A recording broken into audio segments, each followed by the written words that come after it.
A Bíblia ensina que o louvor e a oração, ou na ordem, a oração e o louvor faz cadeias caírem e abre portas, na verdade, todas as portas, né? Nós meditamos nessa palavra quando Paulo e Silas foram açoitados, o que é natural, né, no mundo em que vivemos. E o mundo não tem afeição por nós, o mundo não nos ama, porque não somos deste mundo. Embora estejamos vivendo aqui, nós fomos escolhidos por Deus. Então não tem acordo, né?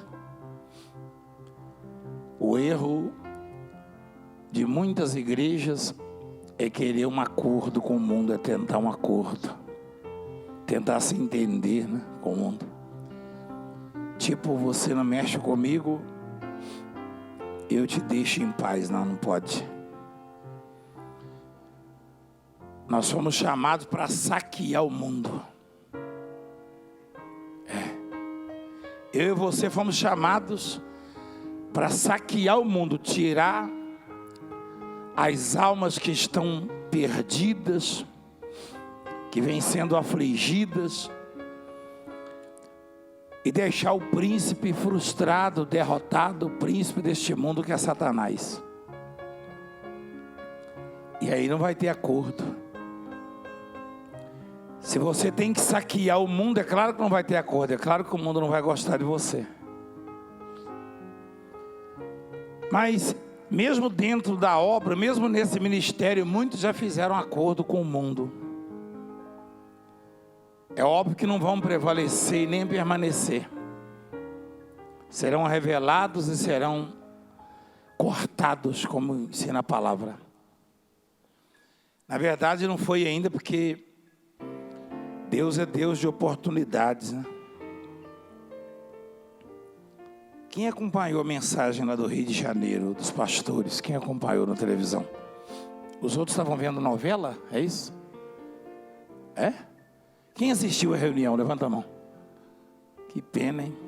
Eu imaginei.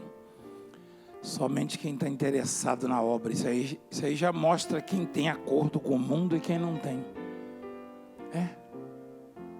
Infelizmente. Deus chamou Saul,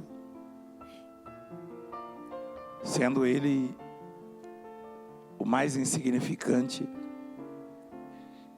e a família dele sendo a menor. Ele cuidava de jumentos. Cuidar de jumentos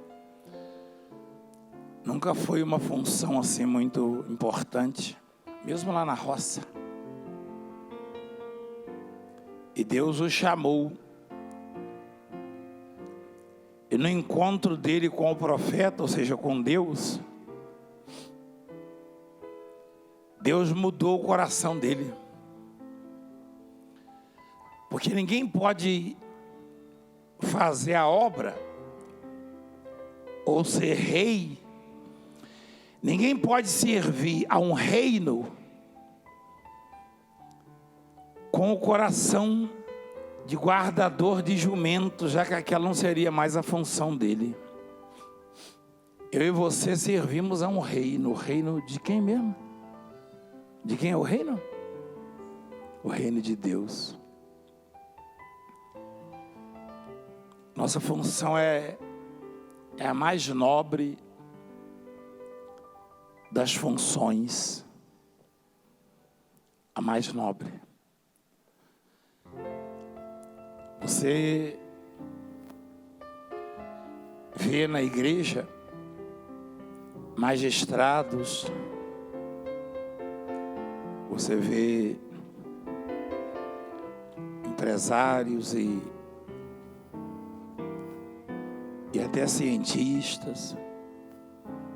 Eu vejo aqui juízes, desembargadores, autoridades políticas.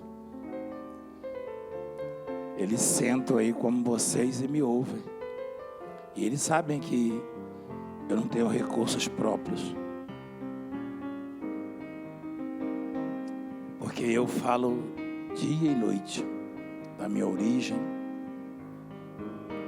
das minhas limitações, para que fique evidente, né, a participação de Deus. Mesmo você nunca imaginou ou se imaginou ensinando um juiz, um médico, um advogado? É porque você não pergunta, mas eventualmente no meio do seu povo, lá das suas ovelhas, alguns desses vão estar. Dado a importância dessa função, desse ministério,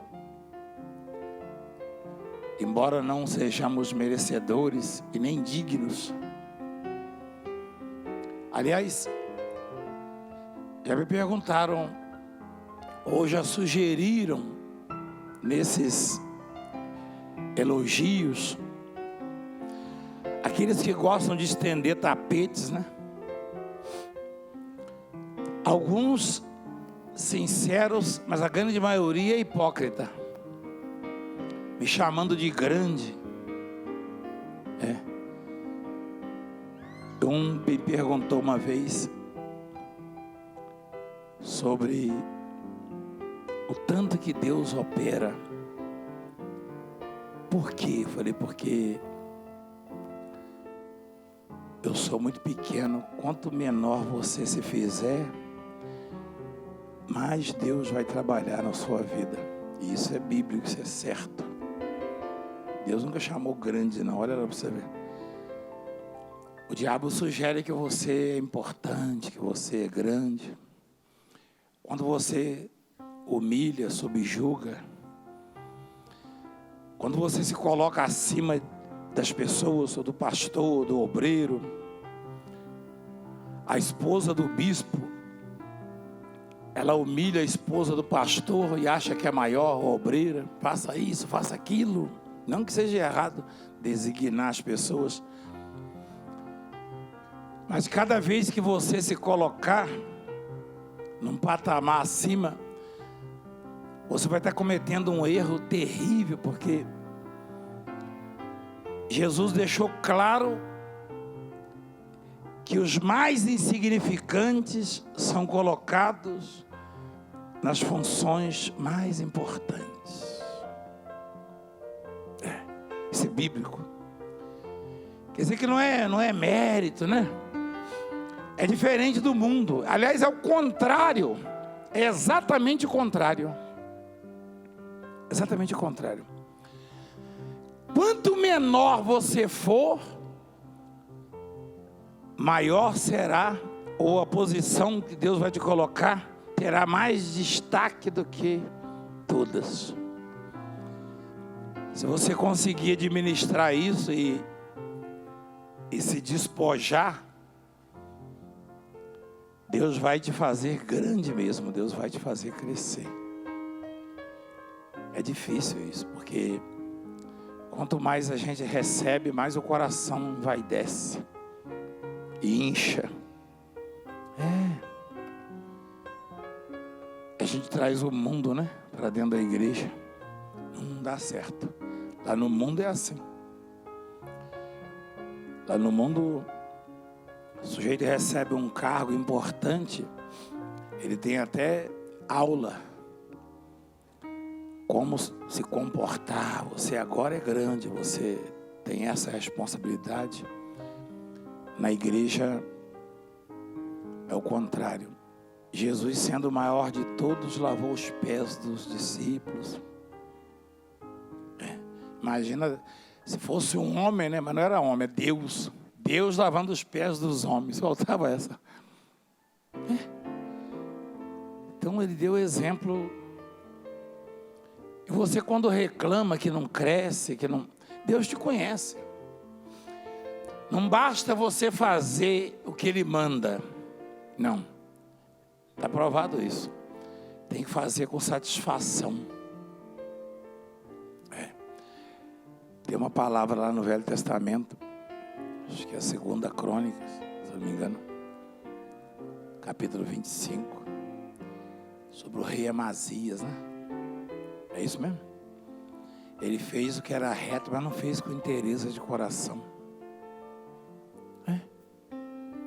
Então, o que eu e você viemos fazer aqui? A gente vem aprender mesmo a receita, né? Porque o mundo tá ruim, o mundo tá deteriorado, né? Os valores. É porque o povo lá fora não sabe quem é o culpado disso. Eles culpam um governo dali, outro daqui. Mesmo na igreja, muitos, não, que aquele governo, que aquele líder, que aquela presidenta. A Bíblia é muito clara que nós que fomos escolhidos para ser o sal, somos os culpados do mundo estar desse jeito. Nós somos culpados. Você usa muitos temperos, normalmente as mulheres. No meu caso, eu eventualmente mexo lá na cozinha e uso alguns temperos, só que nenhum consegue substituir o sal. Eu consigo muito bem preparar uma refeição não achando tempero nenhum, só o sal. Só com o sal eu consigo fazer uma refeição. Mas sem o sal pode ter todos os outros que eu não consigo. E quando Jesus disse que nós somos o sal da terra, Ele estava dizendo que nós somos o termômetro. Nós é que vamos medir a temperatura. Nós é que vamos ditar as regras. A nossa conduta, a maneira como apresentamos a Deus para o mundo, é que vai dizer como deve ser o mundo. É porque hoje nós nos confundimos com os do mundo, ou seja, não tem muita diferença, tem pouca diferença. Antigamente, toda vez que chegava um homem de Deus numa cidade, todo mundo percebia. Hoje não muda muito não. E o que Deus espera de nós? Que a gente brilhe aonde chegar. Eu fiquei bastante feliz com alguns acontecimentos no aeroporto aqui em Congonhas, quando eu desci. Pessoas que não tem nada a ver com a igreja vieram contar benefícios que receberam através do programa e não tiveram vergonha de vir e falavam na frente de todos. Pessoas com a vivência, já um homem de 75 anos. Ele chegou a dizer: agora eu posso morrer. E as pessoas falam: peraí, quem é esse Valdemiro? O sujeito está falando que pode morrer só porque viu ele. E aí foram chegando. Isso nos dá uma satisfação só quando a gente analisa e vê que está muito aquém daquilo que Deus espera de nós. Imagine eu e você. Olha a quantidade que tem aqui. Homens e mulheres de Deus. Imagina se a gente tivesse pelo menos 10% de que tinha um Elias, um Eliseu, um Moisés. Você acha que o mundo ia estar desse jeito? É claro que não. É óbvio que não.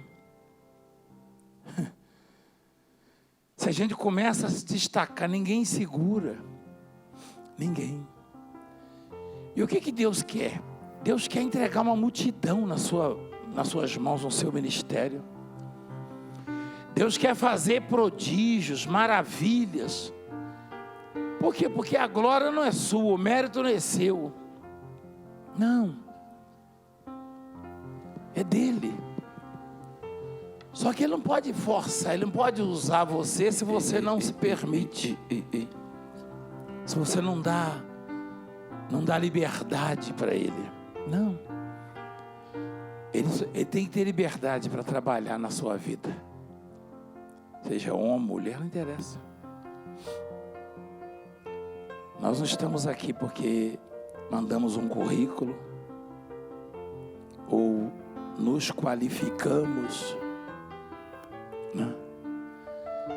Fomos a uma faculdade, nos preparamos, não. Vimos na internet um anúncio e nos inscrevemos, negativo. Nós estamos aqui porque de algum lugar nós fomos tirados por Deus, fomos chamados por Ele, escolhidos por Ele. Tipo o Saul, o Davi. Saul nem imaginava, ele estava desesperado atrás das jumentas. E ele, quando disse para o profeta sobre as jumentas, o profeta falou: você está atrás de jumentas? Você não sabe que toda a prata da casa de Israel, ou de Israel, será da sua casa, da casa do seu pai? Você está olhando coisas pequenas. Por que o pastor, o bispo se perde? Por coisas insignificantes. Aquele que rouba, que mexe na oferta, ele está destruindo a vida dele por uma coisa tão insignificante. Tão insignificante. Porque se ele desse fruto, se ele representasse, ou se ele representar o Senhor do jeito que o Senhor espera, o mundo inteiro vai estar aos pés dele.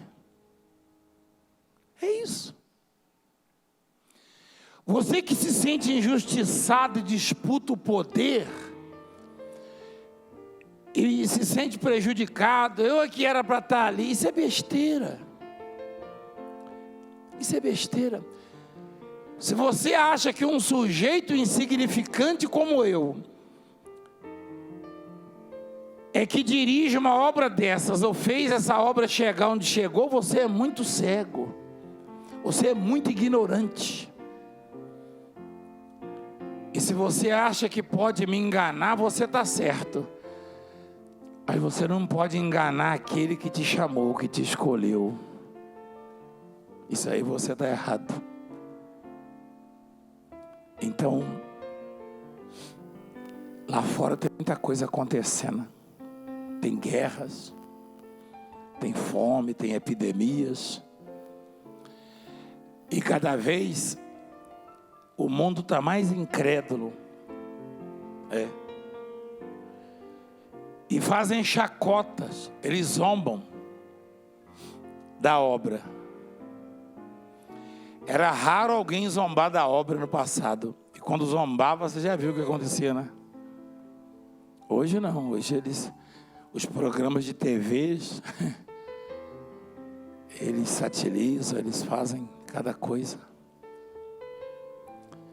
Alguém comentou comigo esses dias que um programa de humor, que gosta de zombar, e apresenta esse e aquele, quando fala desse ministério aqui, o sujeito já muda o tom. Brinca, mas muda o tom. Porque já percebe uma diferença, só que não é isso que Deus quer. Não. Deus quer que seja como no passado. Que a gente possa fazer secar rios e abrir o mar e transportar montanhas. Provocar coisas que o mundo tem que aceitar, tipo corvo alimentar um ser humano. É isso.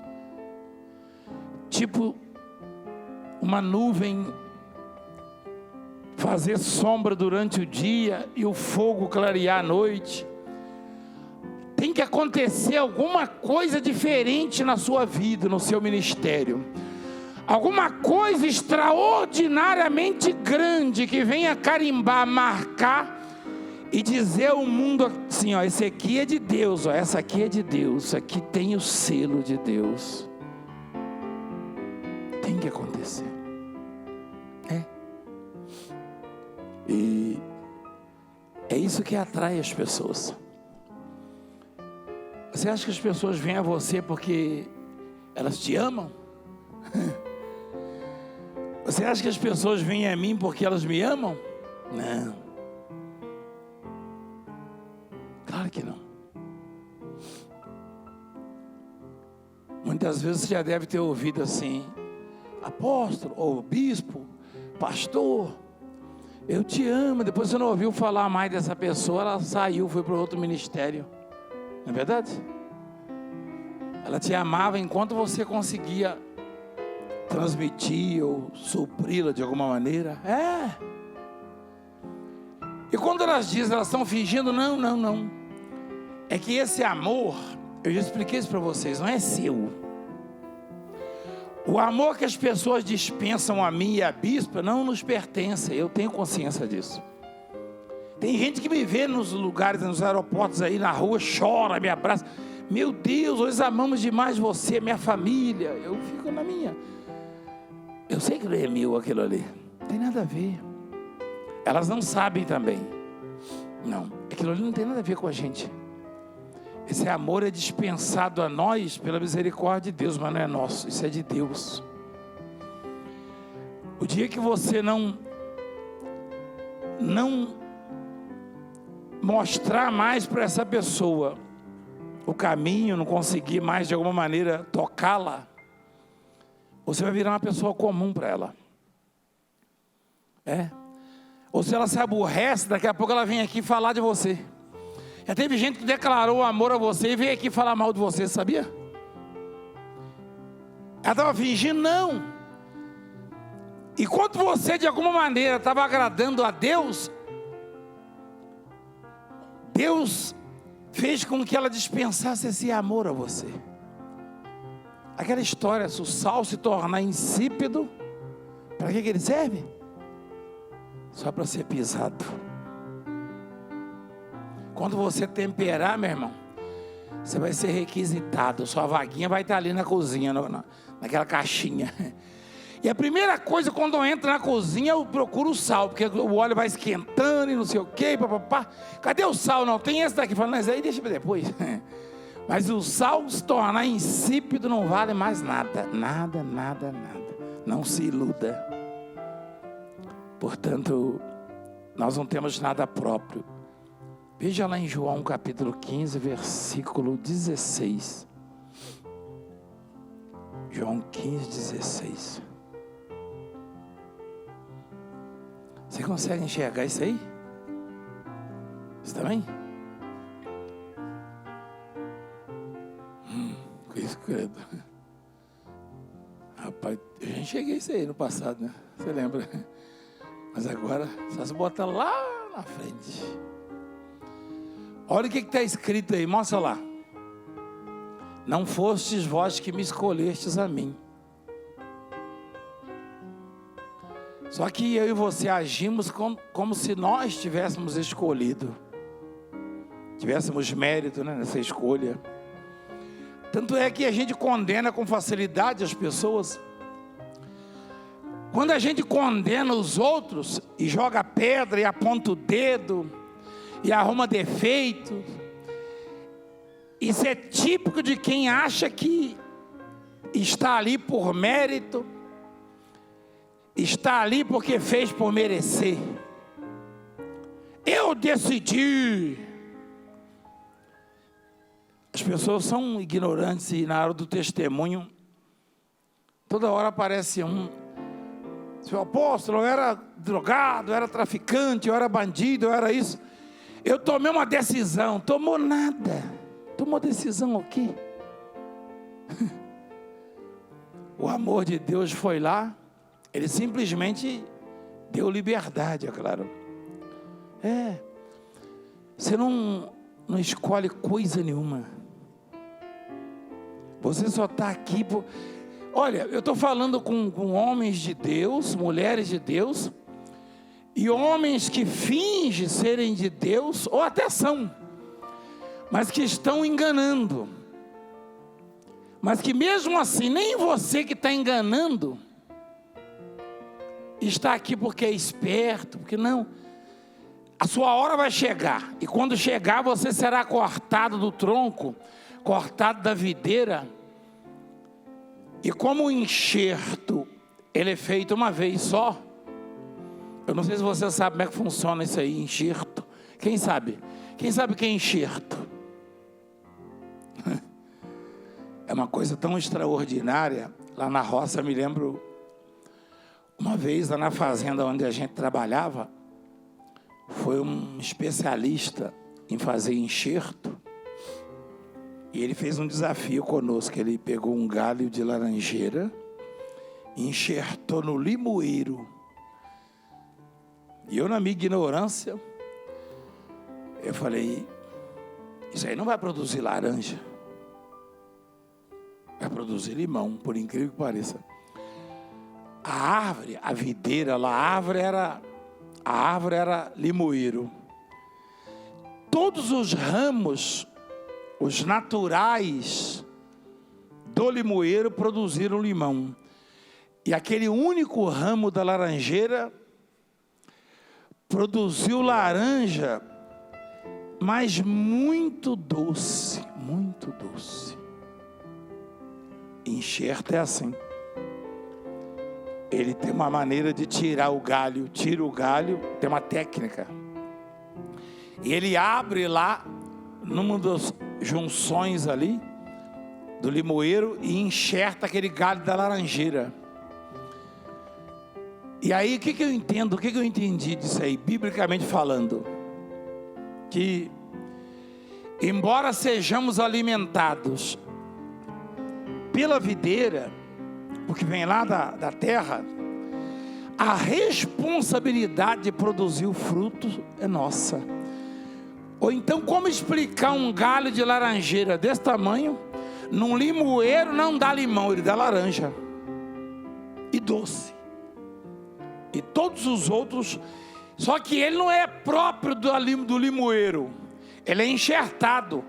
Eu e você também não somos próprios, não somos naturais, não, está escrito isso. Nós somos enxertados. Você sabia disso? Porque os judeus é que são os naturais, nós somos enxertados. Ou seja, isso é tão extraordinário, que como somos gentios, como fomos enxertados, Deus permite que os nossos frutos sejam mais interessantes ainda do que os dos ramos naturais. Então ele diz assim: não foste vós que me escolhestes. Quer dizer, você não é grande, você não tem mérito nisso. O que acontece de errado é você que produz. Mas o que acontece certo, que provoca o sucesso, é você que dá liberdade e ele trabalha na sua vida. E essa liberdade, o que é isso? É o se despojar, se esvaziar. Quanto mais você se interessar em servir, mais Deus vai te usar e vai te fazer crescer. Quanto mais você se esvaziar de si e considerar os outros superiores a você, maior você será no ministério, na obra. Isso aí não tem, isso é regra. Isso aí não tem como mudar. Não tem como mudar. Você não, por mais que você seja esperto, você não vai conseguir se destacar sozinho. Não tem jeito. Eu sei que alguns dos senhores se acham espertos demais porque não foram apanhados até hoje. Isso aí é besteira. Isso é besteira. Isso mostra o quanto Deus te ama e te dá oportunidade. Mas quando cortar, vai ser de uma vez por todas. Para sempre, aliás. Acabou. Então, lá em Lucas 13, teve um caso desse. O dono da fazenda foi lá na videira, lá na figueira, né? E foi 1 ano, 2 anos, 3 anos, olha lá. E não achou fruto. Ele falou: há 3 anos venho procurar fruto nessa figueira e não acho. Pode cortá-la. Para que está ela ainda ocupando inutilmente a terra, a obra? Ele, porém, respondeu: Senhor, deixa ainda este ano. Tem uma coisa tão interessante aí. É o sujeito que está enganando. E às vezes alguns que estão ali à volta até percebem e ainda fala: meu Deus, ele ainda tem unção para isso, para aquilo. Tem, mas olha lá, por que está ocupando inutilmente a terra? Ele, porém, respondeu: Senhor, deixa este ano, até que eu escave ao redor dela e lhe põe estrume. Se vier a dar fruto, bem está, se não, mandará cortá-la. Alguns que não estão no mesmo espírito, ou que não atentaram ainda para a oportunidade, provavelmente o que cuida da terra esteja até escavando e estercando. É a oportunidade.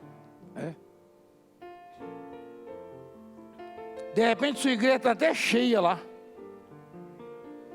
Você fala: eu estou enganando, a minha igreja está cheia. Até quando ela vai ser sua? Daqui a pouco você já não tem nem lugar para morar. É isso mesmo. Porque por enquanto o agricultor está ali, o que cuida da vinha, da fazenda, ele está cavando em volta, está estercando. Mas como você não toma uma atitude para mudar o caráter, como você não chega para Deus e fala: Senhor, muda o meu coração, porque se você observar, Saul virou rei porque na conversa que ele teve com Samuel, Deus mudou o coração dele. Ele se virou e Deus mudou o coração dele. Porque você não pode ser pastor com coração de bandido. Você não pode ser pastor com coração de mercenário. De repente nem é bandido, nem é mercenário, mas a sua visão é de empresário. Empresário, qual é a visão do empresário? Ganhar dinheiro. Então, se a sua visão for de ganhar dinheiro, você também não pode ser pastor. Deus vai ter que mudar o seu coração, botar um coração de pastor. Ninguém pode. Imagina um pastor com coração de jogador de futebol, ou um jogador de futebol com coração de pastor. Isso não é pejorativo, não. Isso aí quer dizer o seguinte: se eu sou pastor, eu tenho que ter coração de pastor. E o que um pastor faz? É só você olhar, ó. A política, ela é de Deus. A política não é do diabo. Não. Tem gente que não entende, não. É que de vez em quando, nesse momento, por exemplo, uma boa parcela dos políticos, uma boa parte, está deixando a desejar. Mas veja se dá certo. Você pega um pastor e põe na política, e ele tem o coração de pastor, vê se dá certo. Tem exemplo em tudo que é ministério. Dá uma olhada para você ver. Põe um político de pastor, com coração de político. Então, se o seu coração não mudar, e tem que ser todo dia isso aí, a coisa está tão... A poluição espiritual é tão grande, e normalmente polui o coração, que a gente já tem que acordar e pedir: Senhor, por favor, troca o meu coração, muda o meu coração. Não esquece, não. Não esquece, porque você tem um coração de pastor. Coração de pastor perdoa, coração de pastor cuida, abençoa. Mas alguém te causa uma decepção, uma frustração, ou te magoa, e você já começa a olhar para aquela pessoa: tomara que se dê mal, tomara que seja punido assim, tomara que aconteça isso. Ali já o coração de pastor já foi embora, já entrou o coração de justiceiro. E se você continuar assim, daqui a pouco você está mandando matar, ou está matando. Por isso que a gente vê aí, lá, o pastor fulano foi preso porque mandou fazer isso, que não sei o quê. Porque o sujeito, ele deixou de ser homem de Deus? Não. É que ele esqueceu. Eu e você estamos vulneráveis. Quando somos magoados, se o nosso coração não for trocado, nós vamos nutrir aquilo ali, daqui a pouco vira coração de justiceiro, de juiz.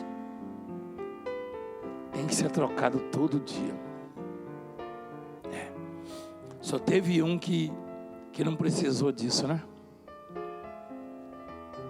Você viu? Botaram um pastor na cruz e ficaram ali zombando dele. Aí os discípulos esperavam assim, ele agora vai estender a mão, vai amaldiçoar essa raça toda. Aí ele orou, a última oração dele: Pai, perdoa porque eles não sabem o que fazem. Esse é o coração de pastor. É o coração do pastor. Agora não vamos muito longe, nós vamos lá no Pedro. Está lá pertinho do Senhor.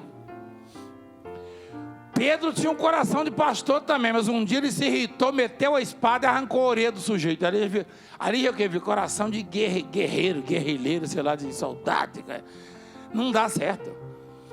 Pedro era pastor com coração de soldado. Vai meter bala para cima. De policial. Você viu lá? Meteu a espada. Como não tinha rifle, não tinha revólver, nem pistola, nem fuzil, ele usou o que tinha de mais sofisticado na época, a arma mais sofisticada. Meteu a espada e arrancou a orelha do sujeito. Jesus falou: eu esqueci de mudar o seu coraçãozinho hoje. O que quer dizer? Ele devia, quando ele saiu, ele falou: Senhor, eu vou contigo lá. Para andar contigo eu tenho que ter um coração diferente. Mas ele não pediu para Jesus mudar.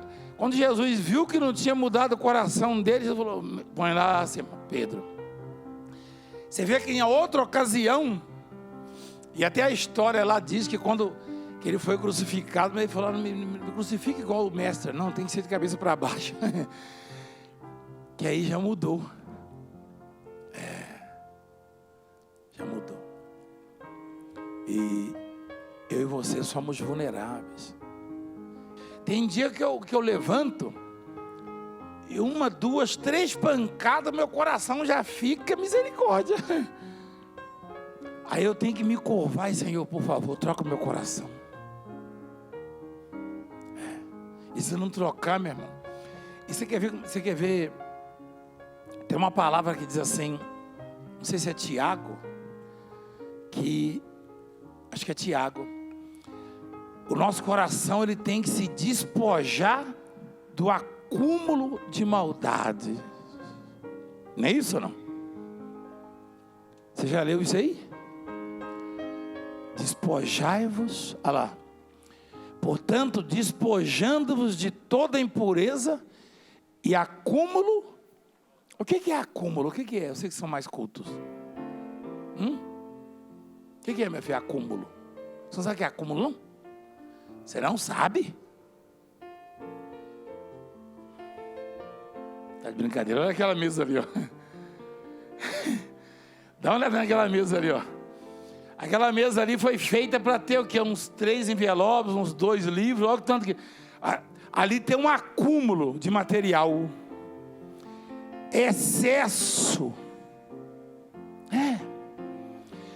Acúmulo de maldade. Você vê que não fala maldade. Maldade a gente já tem mesmo. A primeira coisa que a gente vê na pessoa é defeito. É defeito.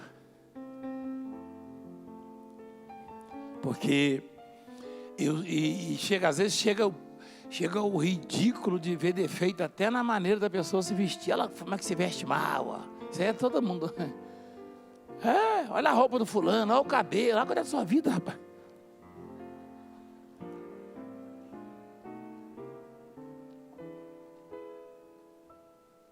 Maldade todos nós temos. Está escrito. Quando Deus se arrependeu de ter feito o homem, foi por causa disso. que o homem é mau e todos os seus desígnios, seus projetos, seus pensamentos. Então, o que é despojar? O que é, meu filho, despojar, você sabe? Hein? Largar. Tirar, né? Despojar é tirar, jogar fora. É. Acúmulo de maldade. Como a gente armazena muita maldade, o ideal é trocar o depósito dela. Qual que é mesmo, meu coração? O ideal, em vez de tirar a maldade do coração, peça para Deus trocar. Fala assim: Senhor, tira esse coração carregado e me dá um despojado já limpo. Ou seja, muda. Ele mudou o coração de Saul. Agora você vê que a coisa é tão verdadeira. Esse ensinamento é tão verdadeiro. Deus mudou o coração de Saul. Você viu como é que ele começou o reinado dele, o reino dele? Mas aí começou a acumular de novo. Veio a maldade. Veja quando o Davi fez um sucesso danado também. E ele, o que está faltando para esse daí agora? As mulheres cantavam, gritavam. Saul matou milhares, Davi seus 10 milhares ao Saul. Só falta o reino para esse sujeito. Ou seja, ó.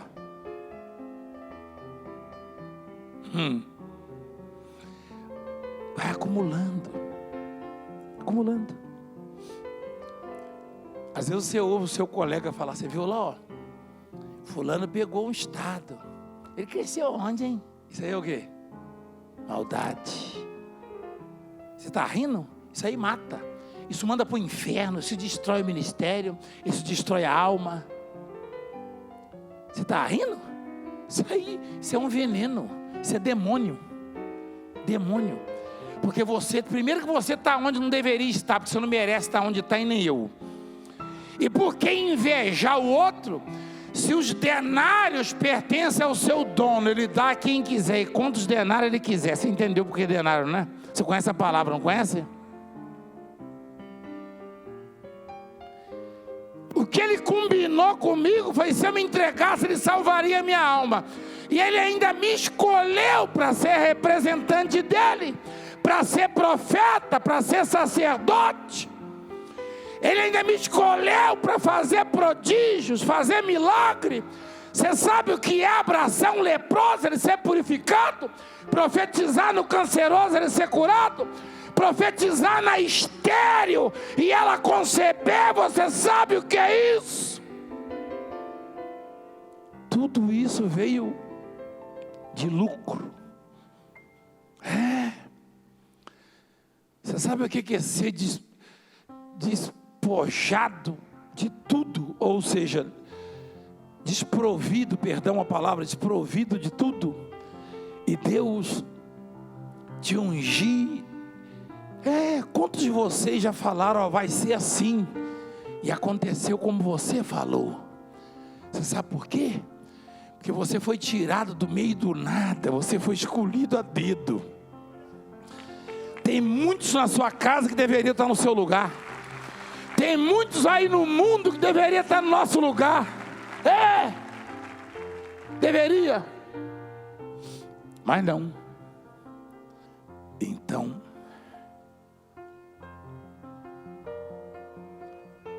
o acúmulo da maldade, a palavra fala. A Bíblia tem resposta para tudo, né? Eu percebo maldade direto. De vez em quando chega um bispo para mim assim, conversando. Às vezes está pescando comigo, está conversando. Que bom, lá fulano assumiu o país. Sabia que ele foi meu obreiro? Ou seja, eu que deveria estar lá. Na hora. Eu falo, você está adoecendo, hein? Eu falo, você está adoecendo. Começa a espirrar, né? Espirra, daqui a pouco uma dorzinha assim, daqui a pouco está com sinusite, daqui a pouco está com não sei o quê. Começa assim. Aí eu falo, deixa eu te dar uma toalhinha aqui no negócio. Deixa Só que a toalhinha é uma branca, né? Uma bordoada, né? Que coisa. O Saul, ó. O que falta para ele? Só o reino. A glória já pegou do reino. Do rei. Se a gente conseguir se despojar totalmente da glória, porque ela não é nossa, Deus não vai ter limite para usar-nos. Eu queria muito que você gravasse isso que eu vou dizer. Deus, Ele quer tornar você conhecido no mundo inteiro com a palavra poderosa mesmo. Mas você vai ter que provar para Ele que nunca vai mexer na glória dEle. O que é mexer na glória de Deus? É sentir ciúmes do colega. Isso aí é mexer na glória dEle. É se achar injustiçado. Isso aí é mexer na glória dEle. É achar que não é reconhecido. Isso aí é mexer na glória dEle. Eu fui chamado para ser servo. Servo não tem direito a nada. O único direito do servo é de servir. Mais nada. Se a gente conseguir isso. Você vê que a Bíblia é toda contrária ao mundo, né? Se você conseguir provar para Deus que não está atrás de glória, nem de lucro, nem disso, daquilo, nem de reconhecimento, você vai ser o maior de todos. É incrível isso. É incrível, mas é realidade. Quem de nós consegue isso? Quem de nós, né? Porque eu também estou com você nessa. Quem de nós consegue isso? Quantas deficiências eu e você temos, porque eventualmente nos achamos injustiçados, humilhados, mal recompensados, né? Puxa, tudo bem que, mas eu poderia porque você não é servo?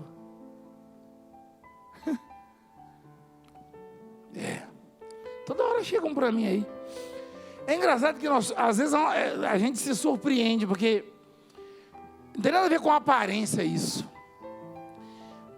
Casais, às vezes eu olho assim, aparentemente são tão humildes. Tira tudo do sujeito para ver. Já muda o semblante. Porque tem uma palavra que diz assim, como na água o rosto corresponde ao rosto, assim o coração do homem ao homem. Reflete na hora.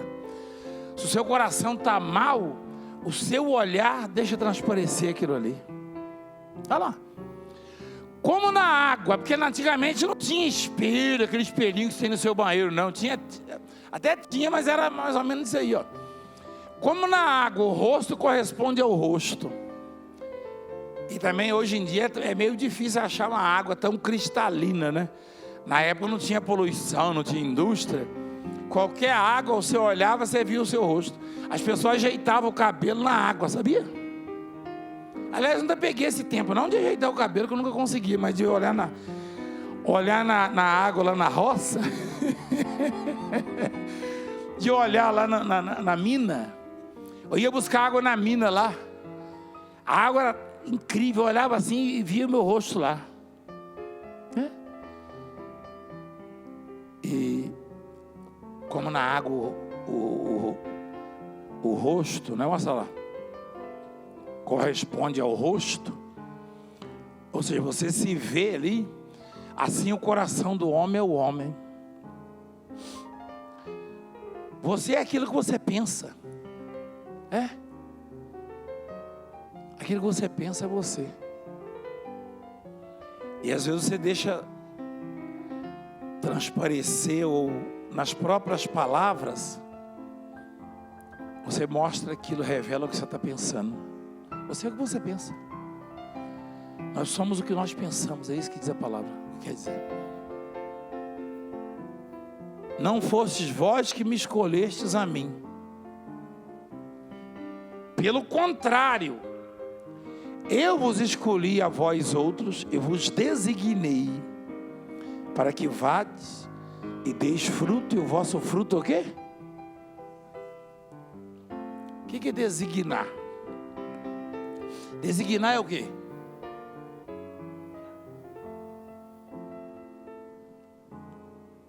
É enviar.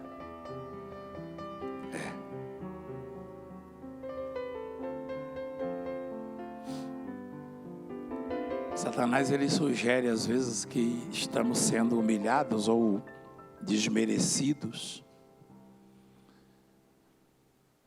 porque somos designados para regiões inferiores, sem muita expressão, tem alma. Qualquer lugar que eu e você possamos ir, sempre vai ter abundância de alma. Só que uma coisa é você ser enviada para um país onde já tem, por exemplo, Angola, Moçambique, onde Paraguai, onde já tem muitos membros, aqui no Brasil. Outra coisa é ser enviado para um lugar onde está cru ainda, ninguém conhece. Só que é história, aquela história, né?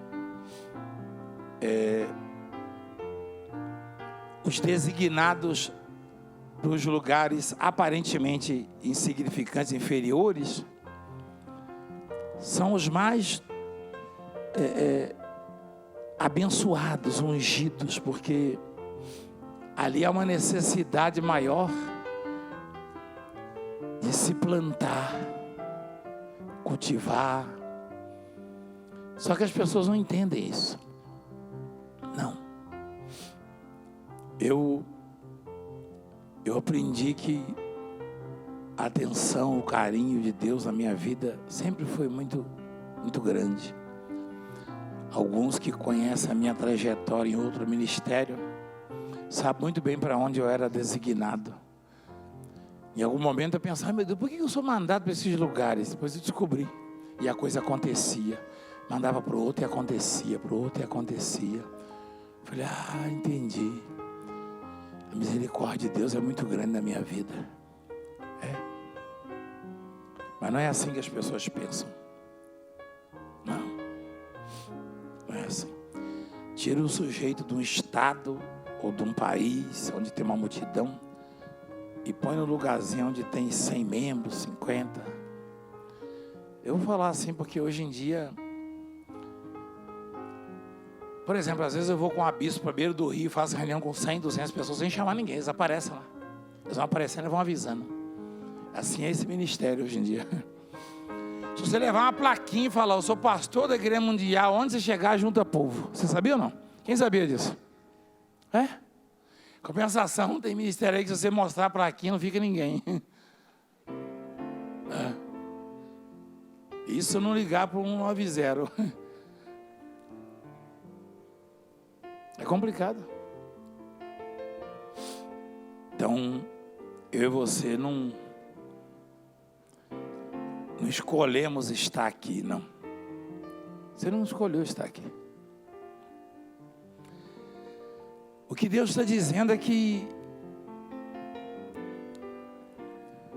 se não for mudado o interior, Ele vai ter que cortar.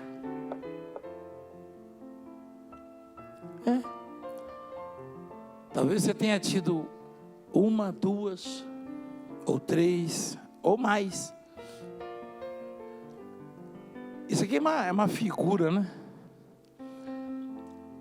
É no sentido figurado a coisa, não é necessariamente, não serão 3 oportunidades, não. Tem gente que tem 10.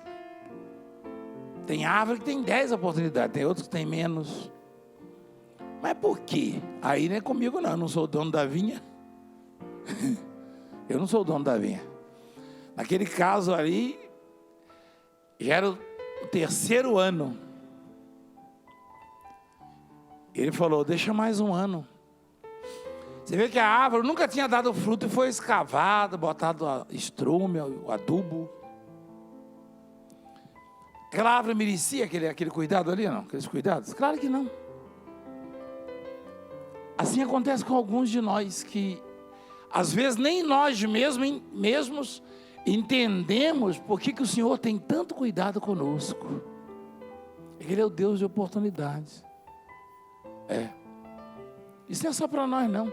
Isso é para quem está assistindo, que já teve tanta oportunidade, até hoje não tomou atitude, não se rendeu, não se converteu, não mudou os hábitos, não mudou o seu coração, não pediu para Deus mudar. Então, não fostes vós que me escolhestes.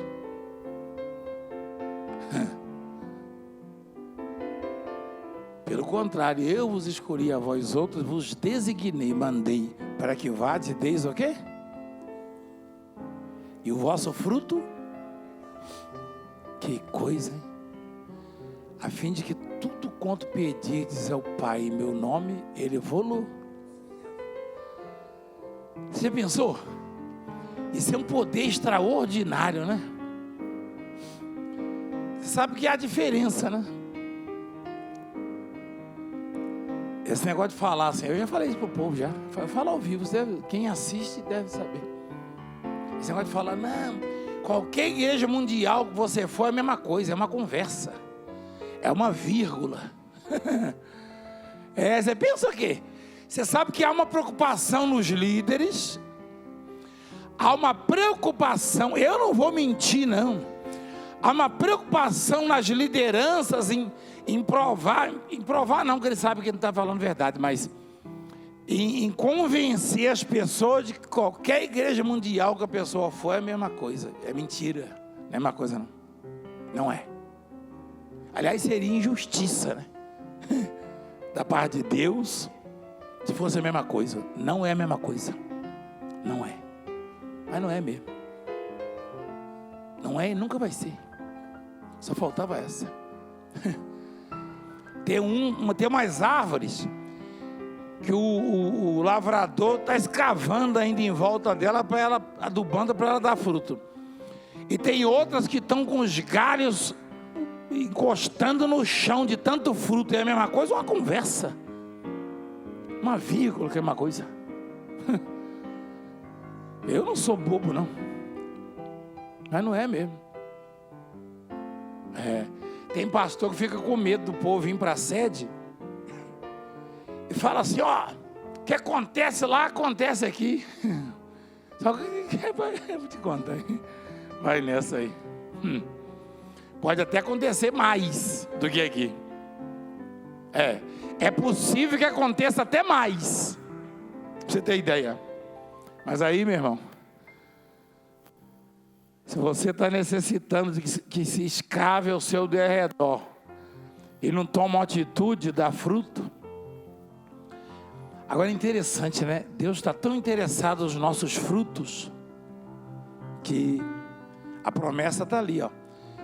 Se os nossos frutos permanecerem como Ele quer que permaneçam, Ele nos dá essa abertura de pedirmos qualquer coisa e Ele nos conceder. Quer dizer que a mudança do mundo passa pela gente. Você está entendendo agora por que passa? Você quer ver uma coisa? Se alguém disser aqui que não quer crescer, é mentira. Que não quer ter uma multidão, hein? Eu duvido que você não gostaria de ter uma igreja desse tamanho aqui, lotada, na sua cidade, no seu estado, no seu bairro, não é verdade? Quem gostaria? Se falar que não é mentira, já vou falar, está vendo? Esse aí tem que trocar até a cabeça.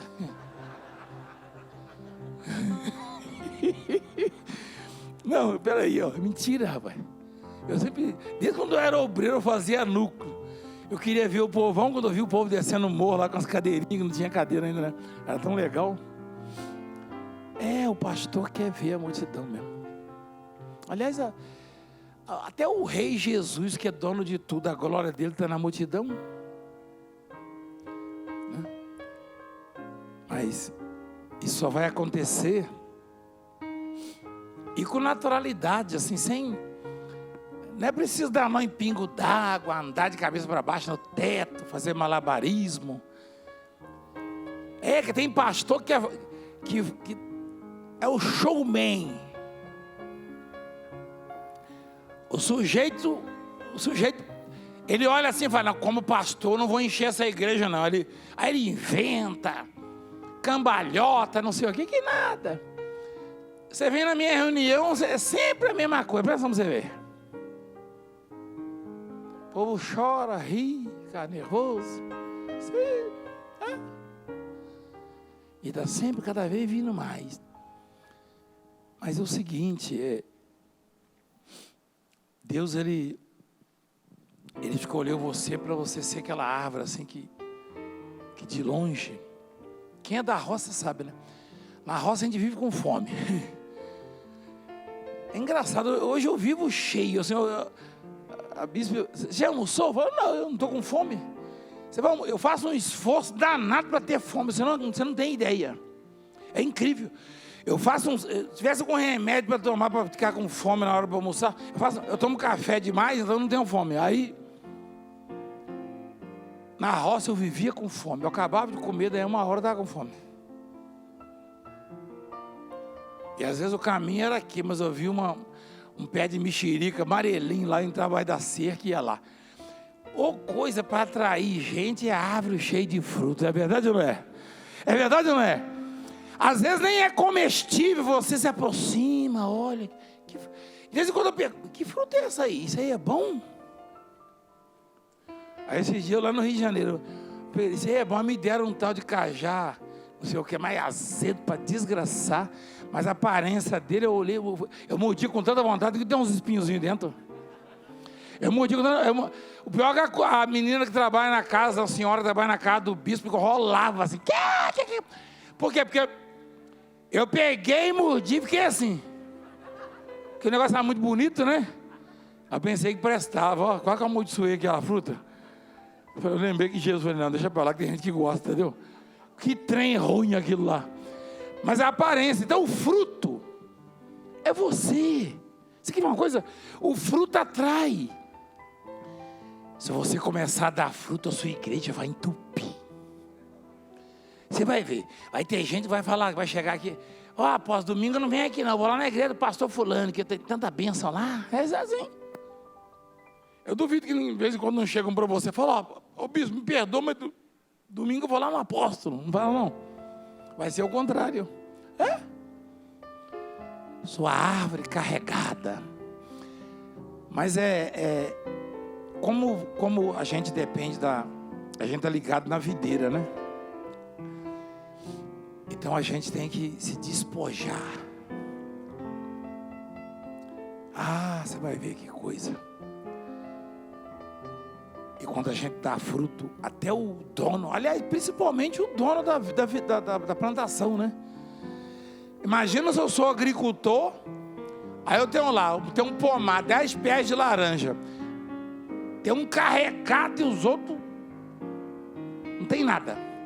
Eu vou deixar aquele ali sozinho, vou cortar, vou derrubar os outros que estão perto para deixar aquele e cuidar dele. Então se você der fruto, Deus vai cuidar de você de tal maneira que você vai estar sempre cercado de multidão e prodígios, porque Ele vai investir em você. Quando Deus investe no pastor, meu Deus, o trabalho dele aparece fatalmente, não tem jeito. Ninguém esconde uma cidade edificada sobre um monte, né? Não tem jeito, Ele investe em você. E não interessa se alguém é contra você ou tenta te parar, isso é besteira. Deus até permite para a gente baixar a bolinha, entendeu? Quando a nossa bolinha está muito pelo alto, assim, aí, né? Aí Ele deixa vir a paulada. Aí a gente põe a bolinha no chão e Ele fala, agora vai tudo fluir. É isso. Mas aí é preciso a gente entender que isso aqui não é mérito nosso, não. Ele deixou claro, não foste vós que me escolhestes. Não. É que a vontade dele de nos usar é tão grande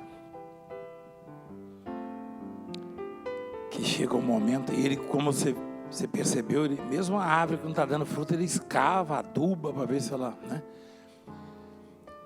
A gente começa a achar que arrebenta. A gente começa a achar que arrebenta. Eu já vi pastor humilhando o obreiro porque o obreiro está desempregado. Já vi outro ministério aqui, não, aqui, meu Deus do céu. Aqui se eu vejo um negócio, eu já vi. Sabe por que você está desempregada? Besteira. A verdade é que ninguém é nada.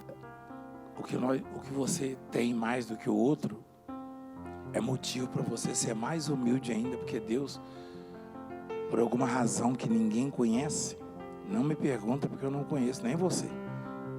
É certo que não é porque você é bonitão, é esperto, é inteligente, nada. Se você tem mais do que o outro, é melhor você nem perguntar por quê, para não ser decepcionado. Se você tem algo que o outro não tem, nem pergunta a Deus por que não. Só agradeça a Ele. Só agradeça. Não pergunta não, você pode ser decepcionado. Se de alguma maneira você percebe que tem um dom que o outro não tem, não pergunta por que você tem, não. Pergunta não. Aliás, na oração você deve falar, Senhor, nem me revela por quê. Aquela história, né? Ele contratou e depois ele resolveu. Começou pelos últimos. Eu tenho comigo que os menores, os mais insignificantes, os mais desprovidos, os incapazes, quando se dedicam, Deus os capacita mais do que os outros. Deve ser porque você é inferior. Você quer um conselho? Você, mulher do pastor, do bispo, tem uns que já são madame, outros são mini madame já. Você quer um conselho? Se você descobriu que tem mais do que a outra, faça comida para ela, comidinha boa.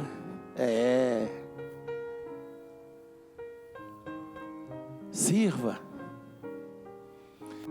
Se você já virou madame, quando chegar um monte de pobrezinha na sua casa, esposa que o marido não destacou ainda, faz um jantarzinho para elas, cozinha, vai para a cozinha e faz.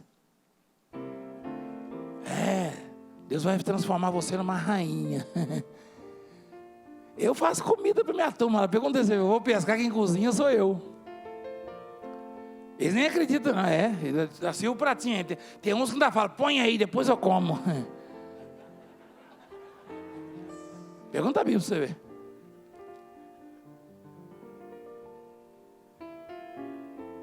Eu estou procurando aqui. Então, e eles não entendem, não. Eles falam, pô, está cozinhando. Não é possível. E às vezes a comida, desculpa que eu vou falar, tá uma droga. Eles falam, meu Deus, que comida, eu nunca comi igual. Uma porcaria, entendeu?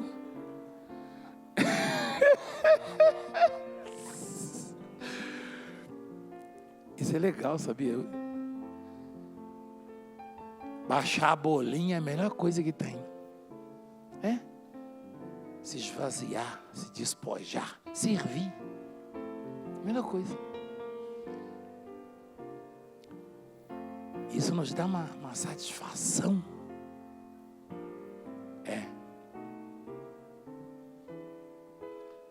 Se você entender a sua missão, a sua função,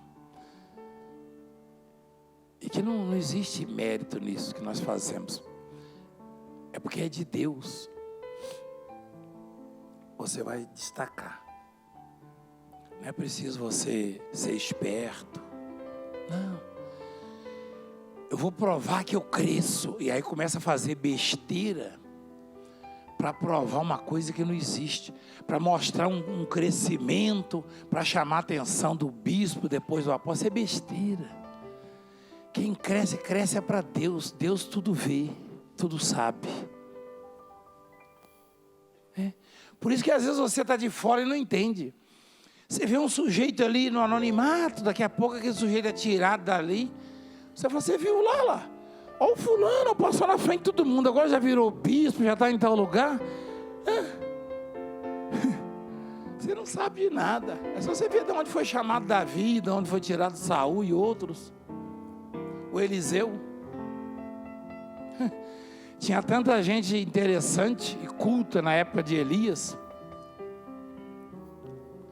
Você acha que no meio daqueles 7.000 que Deus falou que tinha separado para ele mais tarde, você acha que não tinha alguém ali mais esperto que Eliseu? Eliseu era o quê? O que Eliseu fazia? Você sabe? Você sabe? Você sabe ou não? Você sabe? O que ele fazia? Lavrador. O que é lavrador? Cuidava da terra, lavrava, trabalhava no campo. Já fez isso não, né? Não, senhor. Deixa eu ver sua mão. Ué, fininho, hein? Agora olha aqui, passa o dedo aqui. Não, aqui devagar a orelha. Aqui.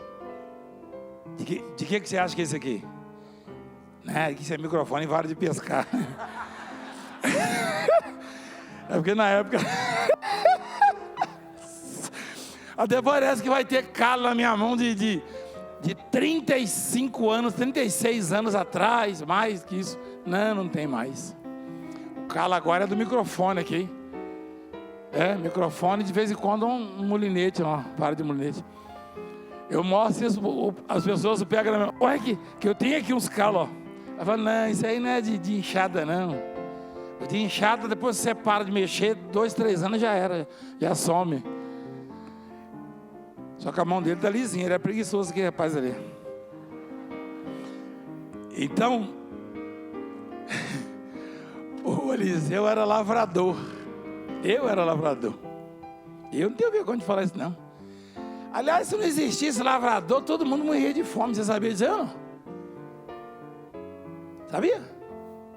Quem come feijão? Arroz, verdura, legumes, tudo isso. E carne também, tem que ter alguém lá para cuidar dos bois, não é isso? Então, o lavrador, o trabalho dele é nobre, né?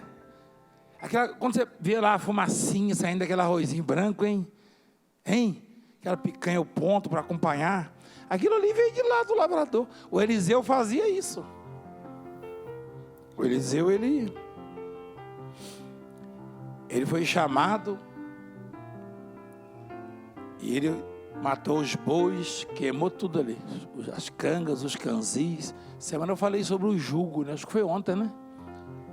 Alguém acompanhou? O jugo é canga, né? Então, o lavrador é uma função que não é preciso aprendizado, escola, não. Isso aí a gente já vai vendo o pai plantar lá e já vai aprendendo. Então é simples. Mas ele foi chamado e virou o Eliseu que todo mundo conhece. Ele não sabia nada, não. Ele era ousado, né? Na verdade, você não precisa saber nada, não. Eu ficava preocupado. Quando estava começando a obra, eu ficava preocupado. Eu não ficava perto do líder, eu ficava com medo de me dar o microfone e eu errar e ele me tirar da obra. Esse cara... Aí um dia o pastor chegou para mim e falou, você nunca vai ser pastor, você não tem nada, não. Eu falei, ih, rapaz, olha que eu evitei isso, hein? Fui perguntar para ele, né? Fui manifestar meu desejo. E é engraçado que muitos anos atrás, depois de uns 8 a 10 anos que ele falou isso, ele pediu para vir para São Paulo para me auxiliar nesse ministério. Se dependesse de mim, você acha que eu estaria onde eu estou? Nada, claro que não. Não tem nada a ver, não. A verdade é, o que eu quero é que vocês se destacam e cresçam. O meu desejo é que quando eu estiver realizando uma reunião para 100 mil, 50 mil, 10 mil, é que você também esteja. Imagina cada um de nós aqui fazer ao mesmo tempo uma reunião para 100 mil pessoas. Como é que muda o mundo, não é verdade? É o que Deus quer também. Então a receita é: nunca queira ser grande e nunca se ache grande e superior a ninguém. E peça a Deus um coração novo todo dia. Seja justo, seja fiel, seja honesto. Porque senão, daqui a pouco ele vai cortar você da videira, você vai servir só para o fogo.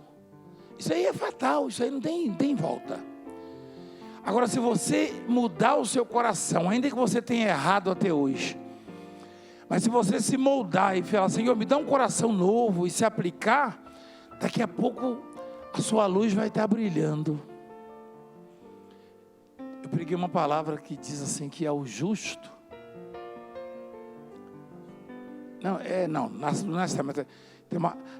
A sua luz vai brilhando mais e mais, até ser dia perfeito. É como a aurora.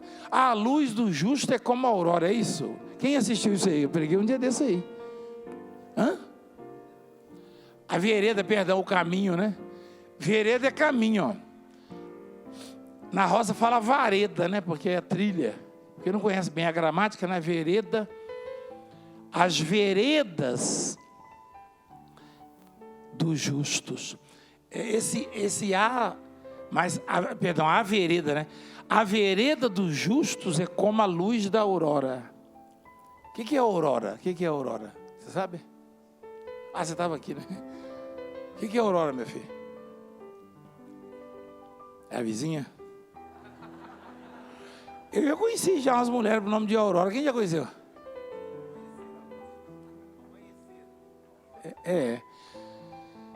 A aurora é aquele período do dia entre a noite e o dia. Entre a noite e o dia, ou seja, não existe ainda o sol, mas ele está em algum lugar já querendo despontar, e aí já reflete, e as trevas vão embora, a noite, a escuridão. Só que o sol ainda não aparentemente, quer dizer, ninguém vê ainda o sol, mas já tem efeitos, né?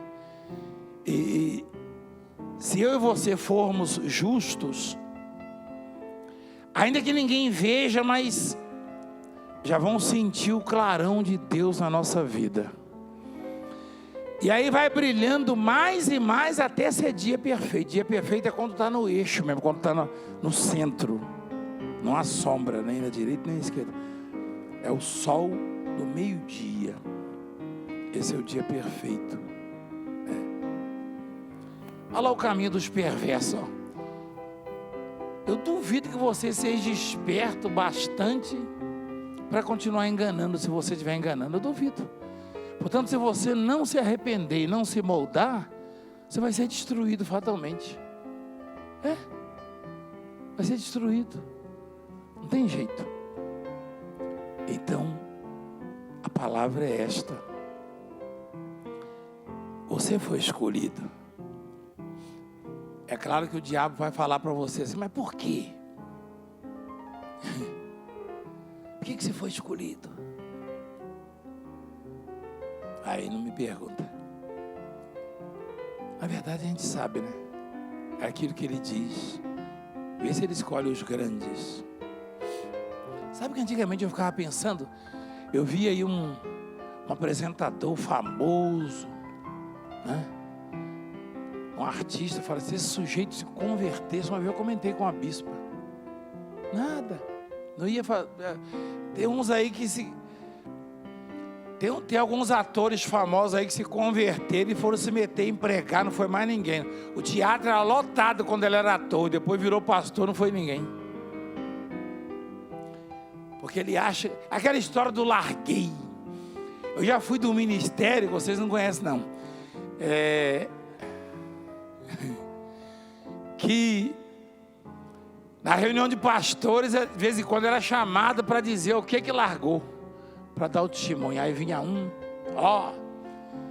eu era não sei o que, o outro falava, eu era jogador profissional, eu era não sei.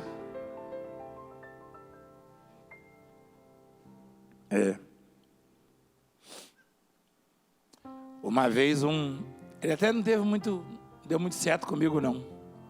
Um coronel. Uma vez eu desci do carro dele, quando era pastor, o Bispo Pereira sabe disso. Quando era pastor solteiro aqui na Boimirim. Você lembra o coronel que estava em Campinas na época? Eu não tinha carro não, eu desci do carro dele com um monte de pacote de rosa, fomos buscar a rosa. A gente estava no Alto da Lapa, fomos buscar a rosa no lugar, não sei se Ceasa, a gente passar lá para o Alto da Lapa. Aí ele começou a falar. Era já um senhor, já falou. Você... Ela é coronel, né? Do exército. Ele falou, você sabia que eu sou coronel? Eu falei, sim, eu sei. Estava levando as rosas da igreja dele e a minha, de Santa Amara. Eu sei. Sim, senhor. Então, e você? Você era o quê? Eu falei, não é nada, não. Mas nada? Eu falei, nada. Eu não sou culpado, né? Porque eu não conseguia, não. Aí ele... Só que ele ficava... Qual era o incômodo dele? Porque se alguém sabe da história, nenhuma igreja naquele ministério desenvolveu igual a igreja de Santo Amaro na época. Quem conhece a história sabe disso. Então ele ficou incomodado. E ele falou, engraçado. Agora vocês começam agora, já acham que são. Olha onde você está, olha a sua igreja. Eu falei, mas eu não pedi não, coronel. E começou a falar muito, aí eu falei, coronel, para o carro aí. Peguei um monte de rosa, botei nas costas e saí andando no meio da rua, no Alto da Lapa. Falei, eu vou pegar um ônibus para Santa Amaro, algum lugar aqui. Um táxi. Você lembra disso aí, né? Não, você? Não, você não. É a frase que lembra, né? A frase estava comigo lá. E você também. E ele falou lá pro líder. O líder era bem novinho também na época. Ele falou, esse Valdemir é rebelde, não quer que desceu no meio da rua, não sei o quê. Eu falei, por quê? Eu me senti indigno de ficar no carro dele, porque ele começou a falar que esse homem só faltou ser o ministro do exército. E eu tão pequenininho, e ele me bombardeou, eu falei, eu vou descer. Vou andar no carro do coronel, eu sou pequeno, sou pedreiro, rapaz. O sujeito arrebentava. Só que a igreja dele não conseguia desenvolver com a Santa Amaro, ele ficava incomodado. E ele gostava de dar testemunho, né? Mas ele não tinha muita culpa, né? Porque o líder chamava, vem cá, coronel. Aí ele falava, lá no exército, eu tinha isso, eu tinha aquilo, eu larguei por causa disso. E só chamando, só fera, rapaz, eu me sentia tão humilhado, tão pequenininho. E você, Valdemir? Rapaz, eu não larguei nada, eu não tinha nem panela. Eu achava assim, eu estou quebrado na emenda, porque eu não larguei. Eu era doido para... Eu falei, meu Deus, eu ficava pensando, será que eu larguei alguma coisa? Aí eu não conseguia achar nada, rapaz, até hoje eu não achei. Eu vou ser sincero com você, tem uns de vocês aqui que só em olhar a gente já vê que largou alguma coisa. Às vezes eu me irritava, o jeito insistia muito, dava vontade de falar, eu larguei o osso. Quer dizer que eu era um cachorro, né? Peraí, sai do meu pé, eu larguei o quê? Eu não larguei. Toda hora. Você entendeu, doutora? Não, você não tem culpa, mas... Eu estou dando um exemplo. Ela é uma pessoa simples. É porque o sujeito era coronel. De vez em quando chega um...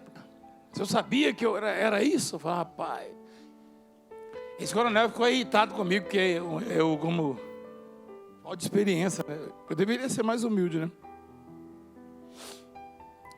Ele insistiu muito, ele falou, eu ia receber uma outra patente quando eu larguei para pregar o evangelho. Você acredita? Eu falei, que sorte, hein, coronel? Ele falou, sorte? Eu falei, olha o tanto que Deus te usa hoje, ó. Ele não gostou, não. A verdade é que coisa rara é Deus pegar um desses. É isso mesmo.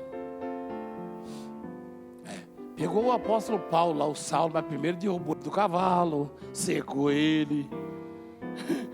Quando o sujeito ele tem uma patentezinha, ele leva uma esfrega primeiro, ver se baixa a bolinha, pode ver que ele baixou. Derrubou do cavalo, cegou, e mandou um servo lá curar ele, deixou ele ser preso, ser arrastado, passar fome, foi náufrago. Aí falou, agora você já está mais ou menos preparado, entendeu? Agora você vai pregar. Você largou o quê? Largou? E você? Você não largou nem a boneca pelo jeito, tá aí, ó. Ninguém larga. Conversa fiada, rapaz. Você largou aqui. Ah, mas eu tenho faculdade. Que azar, hein?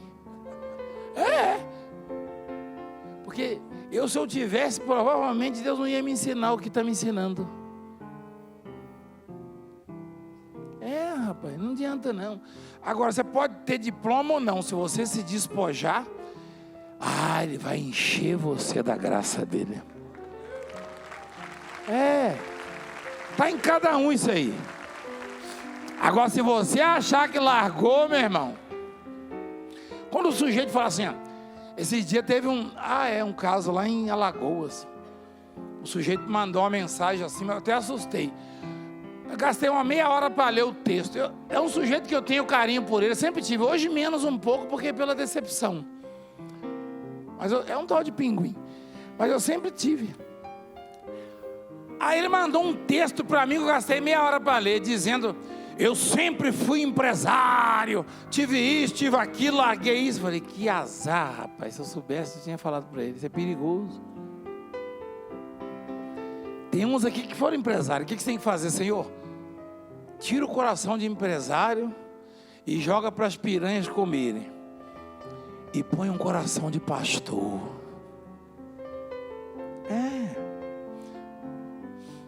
Quando eu chamo aqui, tem um advogado, um médico. E aí, doutor? Mas aquilo ali é mais para baixar a bolinha mesmo. Não tem nada de doutor, não. É o contrário. Você não é doutora, não. Você tem coração de pastor agora.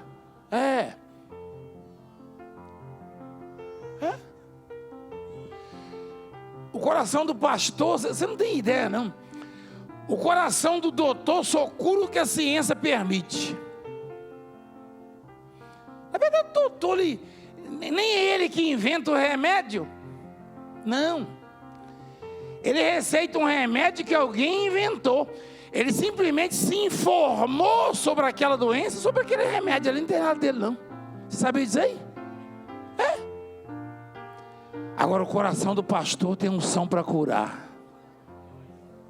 Mas você não tem ideia. Você não sabe o que é isso.